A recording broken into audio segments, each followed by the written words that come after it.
Vivemos um momento delicadíssimo no cenário internacional. A guerra entre Rússia e Ucrânia, que já dura anos, está entrando em uma fase de negociações, pressões diplomáticas e potenciais riscos geopolíticos que podem mudar a ordem global. É exatamente sobre isso que vamos falar hoje, com profundidade. Desde o início da agressão russa sobre a Ucrânia, a União Europeia vem impondo sanções para tentar isolar Moscou economicamente. Essas sanções têm sido renovadas e ampliadas. Em 2025, a UE adotou seu 16º pacote restritivo, atingindo indivíduos e entidades ligados ao setor militar russo. Além disso, a UE decidiu prorrogar por mais 6 meses as sanções individuais contra pessoas consideradas responsáveis por ameaçar a integridade territorial da Ucrânia. O Conselho da União Europeia, essas medidas demonstram que os europeus continuam firmes em seu apoio à Ucrânia, pressionando a Rússia para que cesse sua campanha militar. Mas nem tudo é economia. Há também uma proposta de trégua que está mexendo com os bastidores geopolíticos. Segundo fontes, os Estados Unidos esperam que a Rússia apresente em breve uma proposta formal de cessar-fogo. O presidente ucraniano Volodymyr Zelensky, por sua vez, rejeita parte dessas condições, acusando Moscou de tentar ganhar tempo para continuar o seu avanço. Um ponto particularmente sensível: a Rússia exige que os USA retirem sanções específicas, e especialmente no setor agrícola, como condição para garantir trégua no Mar Negro.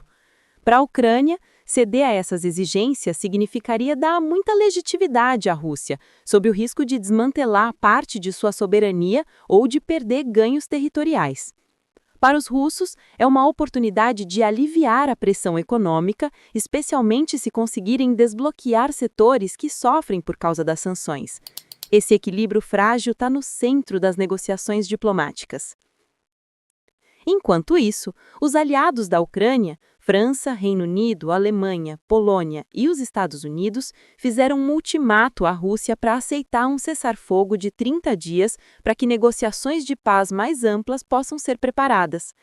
Esse movimento mostra que, mesmo em meio à guerra, há jogadores poderosos que apostam numa rota diplomática, embora reconheçam que é difícil convencer Moscou a aceitar sem concessões reais. Mas nem tudo é economia. Há também uma proposta de trégua que está mexendo com os bastidores geopolíticos.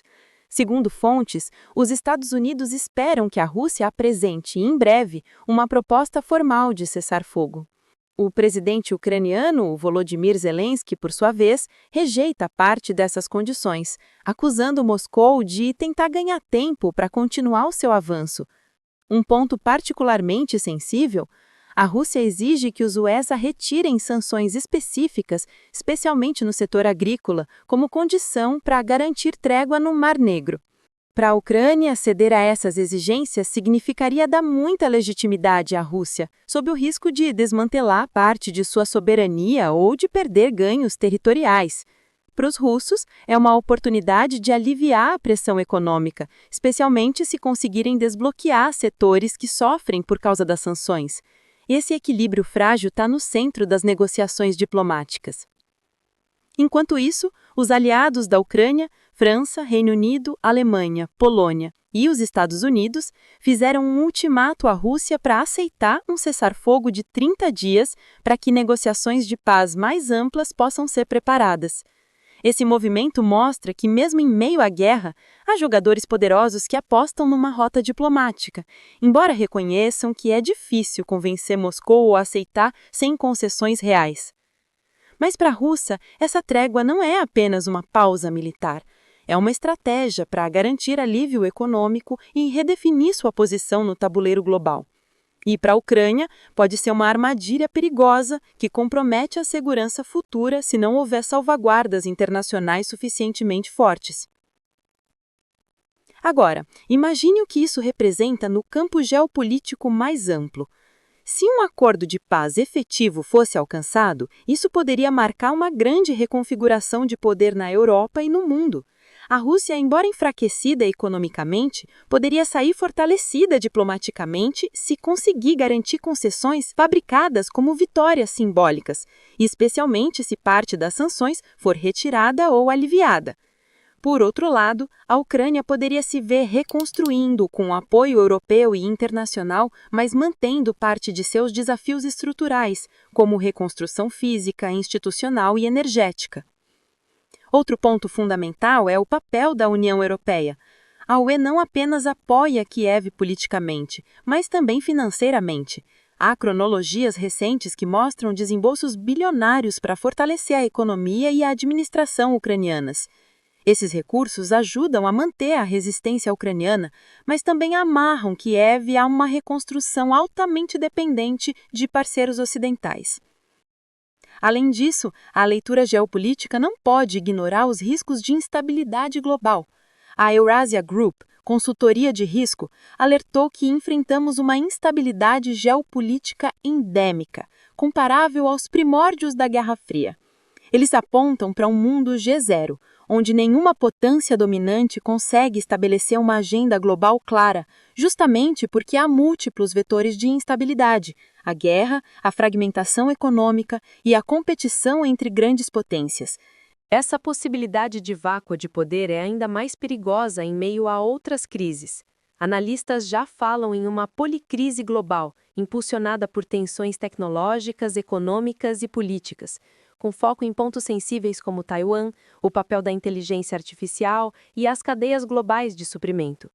Se um acordo de paz na Ucrânia emergir, ele pode ser apenas uma peça em um quebra-cabeça muito maior, onde os grandes atores buscam redesenhar alianças e recursos para os novos desafios. Voltando para a guerra, a trégua, se acontecer, terá implicações militares. Pode dar tempo para a Ucrânia se reorganizar e reforçar sua defesa. Para a Rússia pode ser uma chance de consolidar ganhos e se rearmar, mas também pode abrir brechas para negociações diplomáticas mais amplas, com garantias de segurança, participação de instituições internacionais e recalibração de sanções, se os aliados de Kiev exigirem mecanismos de verificação rígidos.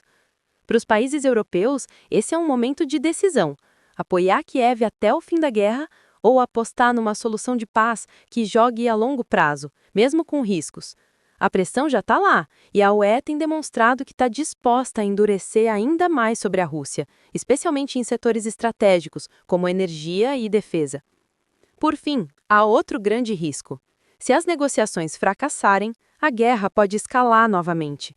A Rússia pode retomar ataques contra a infraestrutura, especialmente energética, como já tem feito, o que causaria apagões, destruição de usinas e aprofundamento da crise humanitária.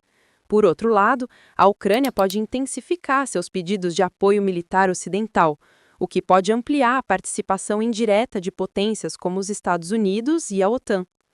Mas se a trégua se mantiver e um acordo de paz for firmado, poderemos testemunhar, no médio prazo, uma reconstrução europeia geopoliticamente diferente. A Ucrânia pode emergir como um símbolo de resiliência, mas também de dependência estratégica. A Rússia pode tentar voltar ao centro das atenções diplomáticas, mas com sua economia fragilizada e sob vigilância internacional. Esse cenário nos coloca diante de uma pergunta crucial: estamos realmente a caminho de uma nova ordem mundial ou apenas trocando um período de guerra por um equilíbrio temporário e precário? A resposta dependerá da capacidade de cooperação internacional, da vontade política dos grandes atores e do quanto a comunidade global estará disposta a manter a pressão ou a negociar com riscos calculados. Se você está acompanhando esse momento histórico, se inscreva no canal Geopolítica e Atualidades, ative o sininho para não perder os próximos vídeos, porque as próximas semanas podem definir o rumo da Europa e do mundo. Deixe também nos comentários: você acredita que haverá um cessar-fogo real? Ou tudo isso é apenas manobra diplomática enquanto a guerra continua pelos bastidores? A história está se escrevendo agora, e o que vier depois pode nos surpreender.